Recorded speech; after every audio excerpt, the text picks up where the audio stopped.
Good morning mga idol. So, nandito tayo sa Instant Tea, second floor area. So, check natin kung ano yung tapos natin. Ito nga pala ay kay Aggressive. So, ito yung pangalawang design na pinapagawa niya sa atin. As you can see sa mga previous post ko, nauna na yung isa.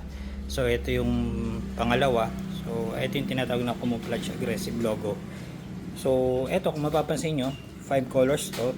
May flesh, may green, may dark green, may brown, tsaka may white.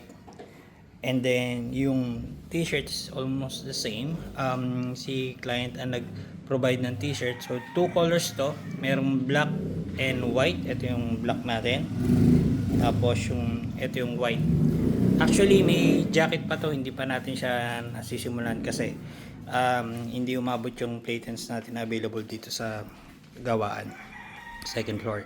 So, eto, same pa rin. Galing pa rin kay, client yung t-shirt. Aggressive. Tapos, may logo. So, yan.